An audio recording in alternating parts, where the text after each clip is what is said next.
Trowbridge is the county town of Wiltshire, and a town with a long and rich history. It was first mentioned as a Saxon village in the Domesday Book. In the Middle Ages it had a castle and became a borough with a market. By the early 1800s it had grown into one of the most heavily industrialised towns in southern England on the back of its woolen trade. This history has been chronicled in some detail by several local historians, most notably Ken Rogers, and a number of books and pamphlets have been produced. Now our aim is to put some of this work in a different, perhaps more accessible format. The more we know about the town's history, the more we will value it, and the more we value it, the better we will look after it. And it's all there in front of us in the streets if we look around us.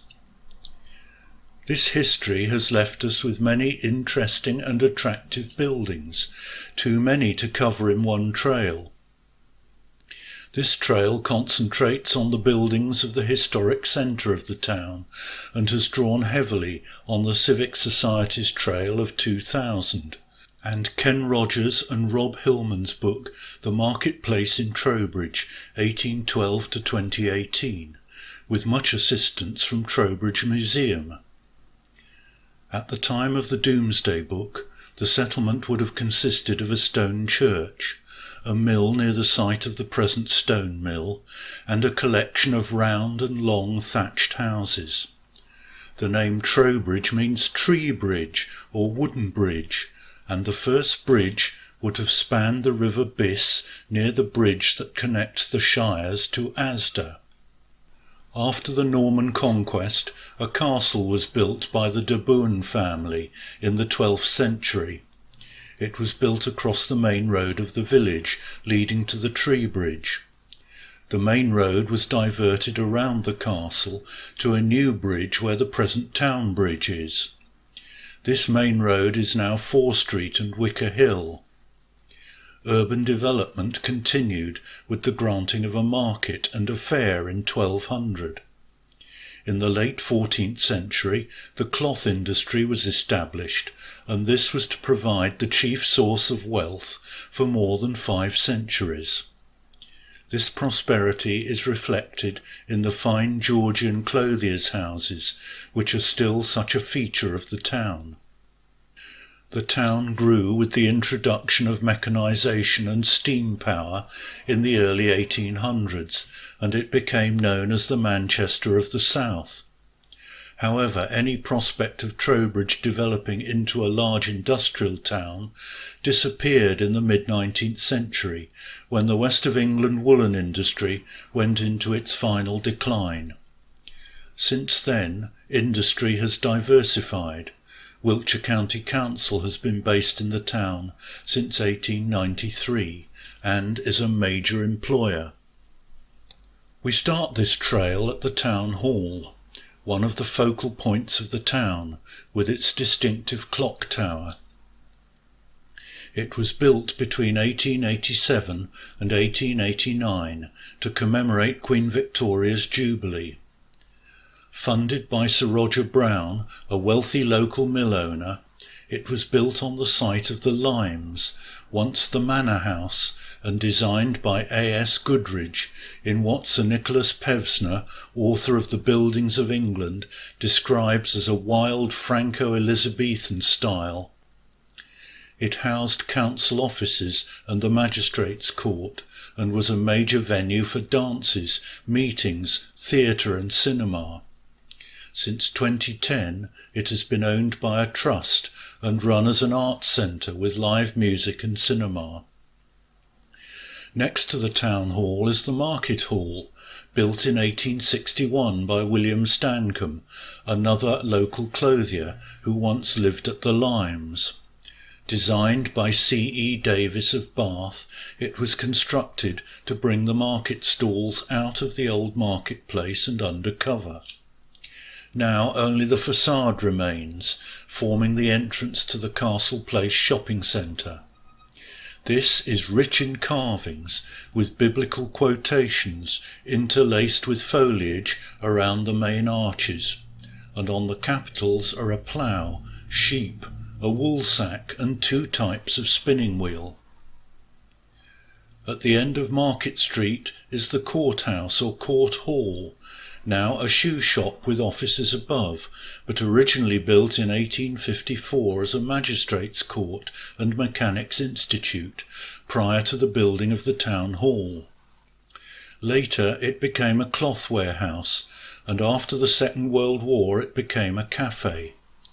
In 1959 it became an inn, confusingly called the Woolpack, as another Woolpack had existed in 4 Street, as we will learn.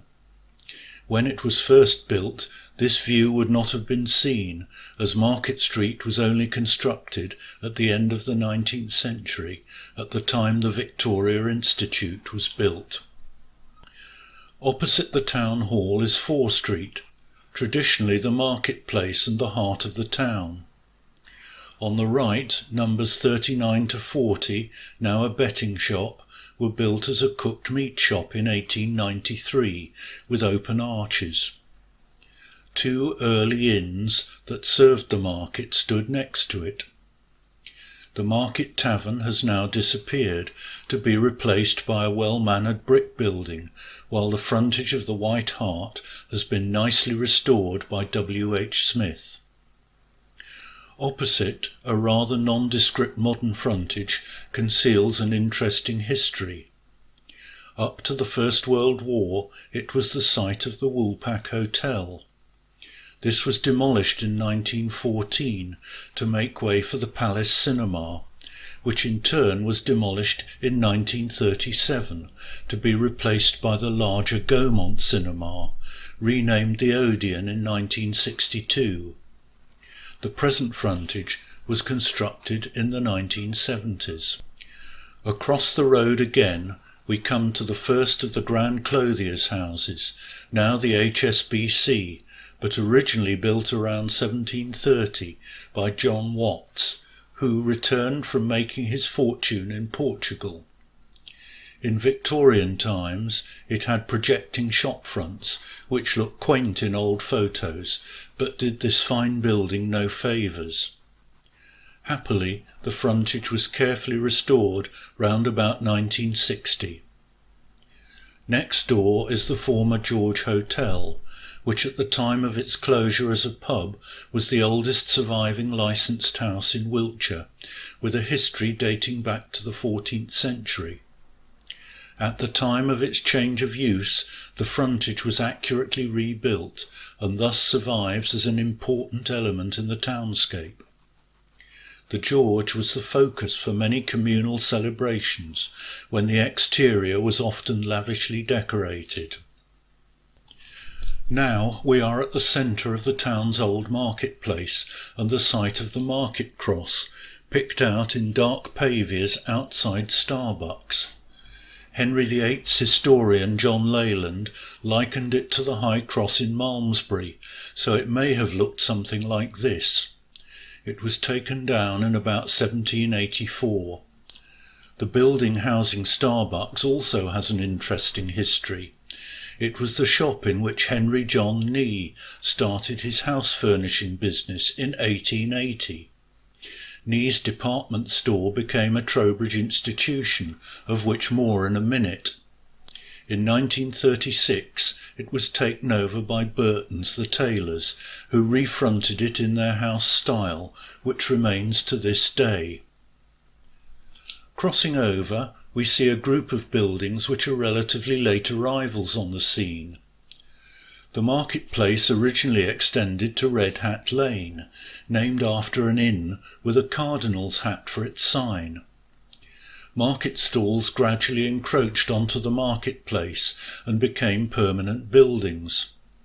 The half-timbered buildings date to the late 1920s, replacing earlier structures. The 3-storey block to their right also tells an interesting story. Look up and you will see a row of 5 fine arched windows above Costa Coffee, and another story above them. This building was designed by William Smith for James Bevan in 1865, one of several buildings we will encounter by Smith in the Italianate style. The original building had an equally impressive arcade of arches on the ground floor. Bevan was in the same line of business as Henry Nee, and the two were great rivals. In 1887, Nee built a grand new 3-storey shop right next to Bevan's building, on the site at the junction of Fore Street and Castle Street, created as a result of widening Castle Street. This is pretty much the building we see today, with some details removed. At this time, Bevan disposed of his business to Burgess & Co., yet it was Bevan who built a new extension to his store in 1889, in a design that was quite modern for the time.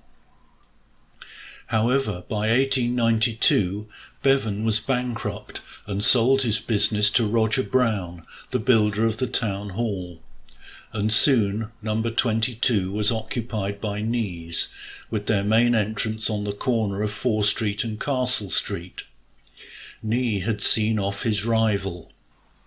In 1935, they also acquired Bevan's original building.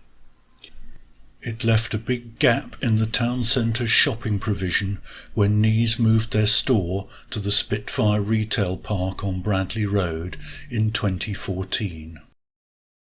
We have now arrived at the entrance to the Shires shopping centre, opened in 1990. But close your eyes and imagine this is the main gate of Trowbridge Castle, which historians believe was located here, with the marketplace outside it. The castle was originally a motte and bailey structure, containing mainly wooden structures, but remains of a stone-built Anglo-Saxon church have been found there. The castle may have been replaced by a stone structure, as Leyland speaks of the remains of 7 great towers. It saw action in the civil wars of the 12th century between Stephen and Matilda. Scanty remains of the castle walls and ditches were said to have been visible until 1812, when the site was sold and covered in cloth mills. At that time, it was said that people could remember the castle ditch, some 34 feet deep, fenced off with wickerwork, like an early version of Harris fencing, which is said to have given Wicker Hill its name. We now go into the Shires, but the fact that we are in a modern shopping centre does not mean we have abandoned historic Trowbridge. The Shires was carefully constructed around and under Home Mill, which was built in 1862, after a fire had destroyed a group of earlier buildings. The main building, originally 5 stories high, has an elaborate design of brick with stone facings. But after it was again damaged by fire in 1931, the top floor was removed. This building now houses Trowbridge Museum on its upper floors. Next to the mill buildings is the former Bethesda Chapel of 1823. They were once side by side on Court Street.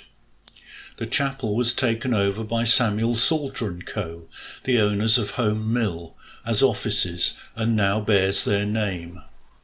The building has been successfully retained as a cafe, which forms a focal point to the shopping centre.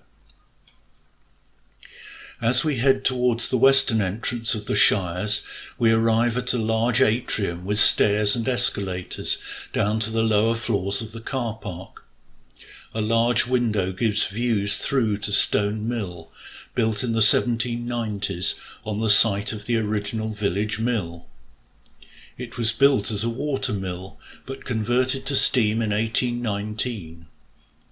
As we emerge from the shopping centre, we are at roughly the point where the original tree bridge crossed the river.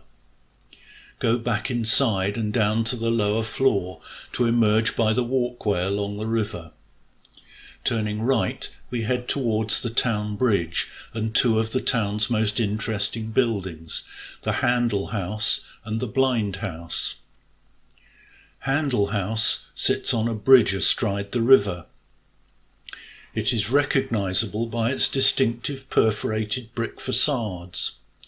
Once a common feature of the West of England cloth industry, these structures were used to dry teasel heads, used for raising the nap on woolen cloth. Built in 1844, this is one of the very last to survive in England. Across the river is Studley Mill, built in 1860 by Charles and Richard Gain. Now known as Clark's Mill, it has been converted to apartments. A short distance away is the town bridge, which has been the main crossing point of the river since the castle was built. The present structure was built by Esau Reynolds in 1777. Next to the bridge is the Blind House, blind signifying that it has no windows. It was built in 1757 and was the town's lock-up until a police station opened near the railway station in 1854. Prisoners included those awaiting trial at Salisbury and those who had just imbibed too freely at the local inns.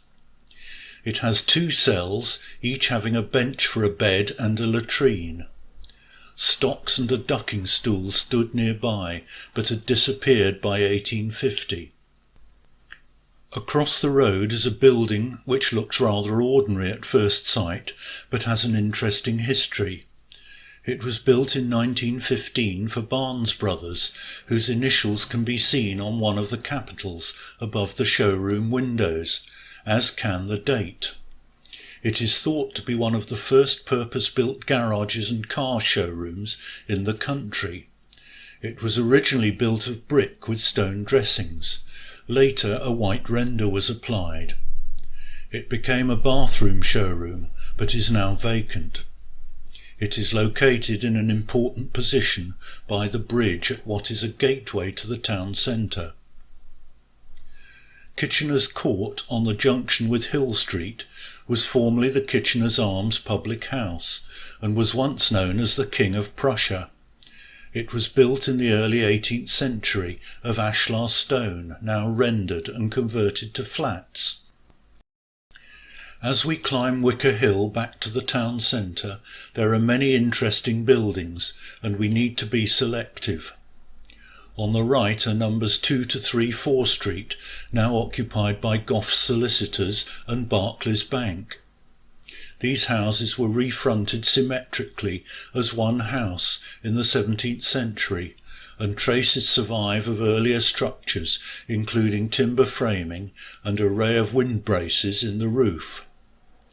Looking up to the dormer windows in the roof, we can still see the rare survival of lead fringes. 2 doors up is another 3-storey Italianate building, the offices of Samuel Salter of Home Mills. It dates from 1864 and was probably by William Smith. Opposite we come to the Parade, the finest group of former clothiers' houses in Wiltshire. In Nicholas Pevsner's words, really a stretch of palaces.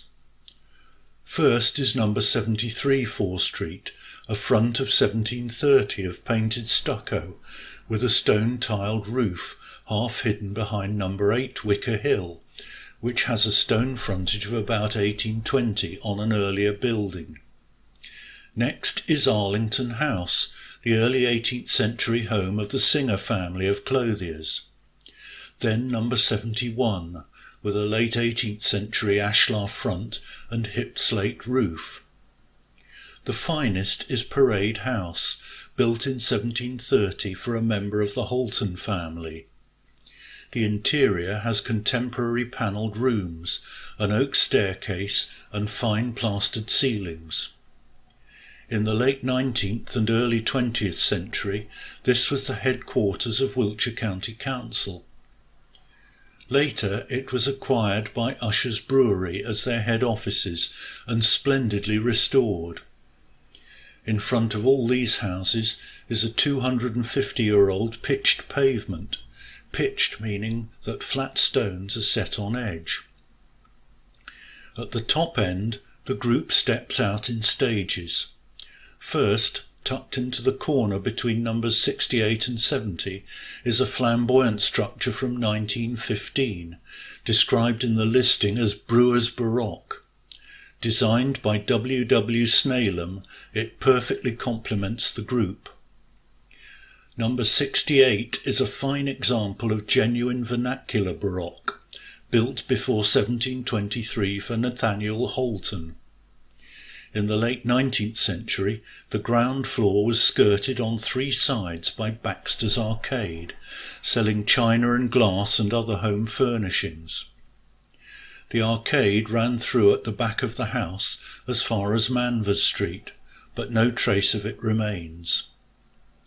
Set forward again is a facade of about 1700, hiding an interesting building of the 16th and 17th centuries. The interior is fascinating, one front room having wall panelling of 1700, and a rear room fine 16th century panelling and a coffered ceiling. The timber framing visible on the first floor still shows the original carpenter's marks on the joints. This was the home of Edward Langford, whose daughter married into the county gentry, and his great-granddaughter became Duchess of York, mother to both Queen Mary II and Queen Anne. This building housed the Conservative Club in the late 19th and early 20th century. Parade House and number 68 merit Grade 1 listed status. Across Manvers Street is Lloyd's Bank, housed in what is regarded as the finest Georgian building in Wiltshire.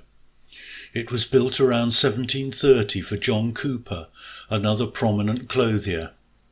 Pevsner called it so grand as to call to mind Genoa, and the frontage seems to have copied the central section of the facade of Durham Park, north of Bath. Fine original plaster ceilings have been faithfully copied by the bank during refurbishment. This building also has Grade 1 listed status. Next door, the Georgian stone front of number 63 hides a late medieval timber-framed building, the pointed gable ends of which can be seen above the parapet. The interior contains many features of the original building, including a well, fireplaces and the hall. The Nat West Bank is a good classical building of 1851 in Italian Renaissance style. It was built as a bank and has always been one. Next door is an unusual facade built in 1879 as a music salon by Henry Millington. Originally, it possessed an all-glass frontage under the stone arch.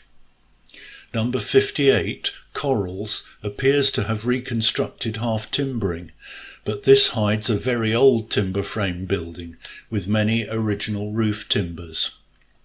As we return to the marketplace, many of the buildings on our left still reflect the burgage plots of medieval times. These were long narrow plots, maximising the number of properties on the frontage, which stretched from Fore Street or Front Street to Back Street, which runs parallel to it, much of which is now called Church Street. On the other side of the road, the buildings are the successors of those that would have originally clustered against the castle wall. They still retain a remarkable variety above the shop fronts. Having retraced our steps as far as the site of the market cross, we now turn left into Church Walk and the churchyard of St James's Church. This was founded on the edge of the marketplace in around 1200. It was long known as the New Church, as it replaced the Anglo-Saxon one in the castle precinct. The tower and spire are 14th century and the remainder 15th century, but it was much restored in 1847 to 1848 by Manners and Gill, who seem to have copied the original accurately. Later, in 1990, the spire blew down and crashed through the medieval wooden ceiling of the nave, causing severe damage. There is a monument in the chancel to the poet George Crabbe, who wrote Peter Grimes, and is probably the church's best-known rector. Heading round the west side of the church, we come to the tomb of Thomas Helliker, hanged aged 19 in Salisbury for allegedly taking part in the burning of a mill at Semmington in 1803, which he probably had nothing to do with. The tomb is very grand for a mill worker, reflecting his status as a trade union martyr. Taking the path that leads across the churchyard towards the end of Union Street, we can see across the road the almshouses erected in 1861 and the former national schools built in 1842, both by the Reverend John Hastings, rector of Trowbridge from 1841 to 1869. Hastings was also responsible for the restoration of the church, the opening up of the churchyard and the widening of Church Street. He is buried in Trowbridge Cemetery in a fine mausoleum that was restored by the Civic Society. Now we turn right up Church Street. Between numbers 7 and 9 on the left is the gateway to Emmanuel Baptist Church. The gate piers support a beautiful cast and wrought iron overthrow supporting a lantern. The church itself is set back beyond a pleasant enclosed churchyard. This was founded in 1736 and renovated in 1902. Inside is a well-preserved gallery running around almost all 4 walls. It is now home to West Wilts Vineyard and known as Emmanuel's Yard. Numbers 9 to 11 Church Street were once a single house, which is reckoned to be the oldest surviving secular building in the town.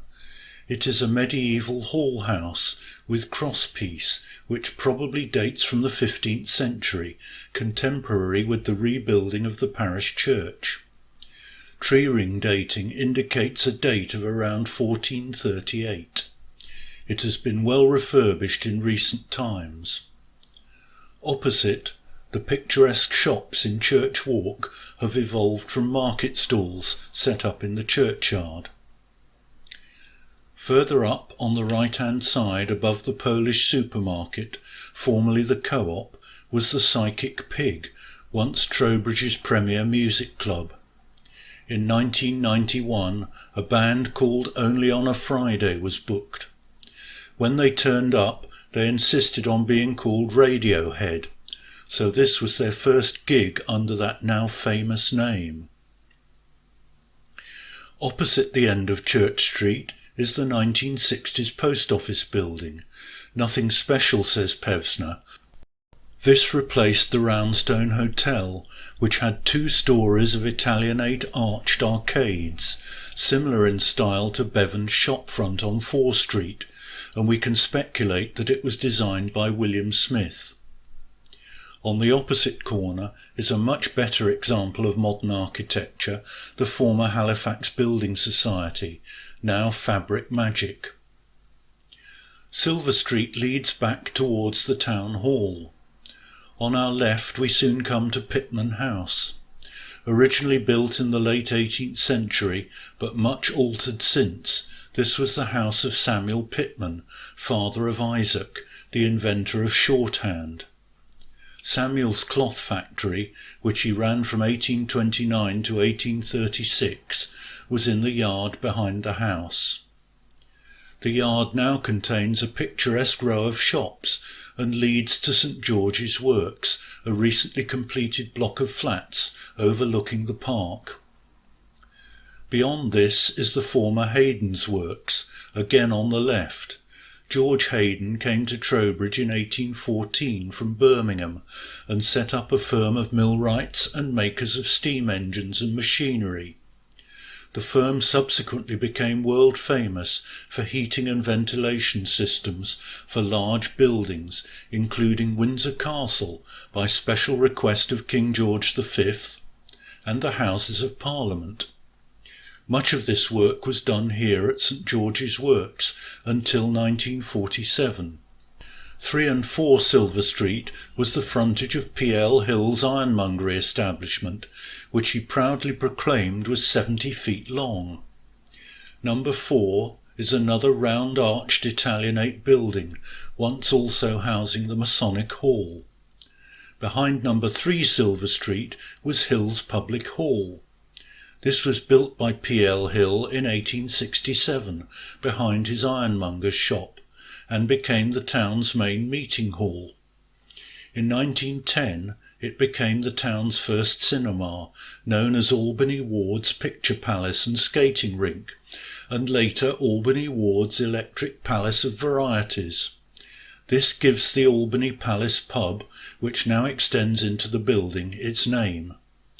It was Ward who established the cinema in Fore Street in 1914. The building later became Fear Hill's department store, followed by Dingle's and M & Co. And now we are back at the Town Hall, a fitting place to end our exploration of some of Trowbridge's best and most interesting buildings.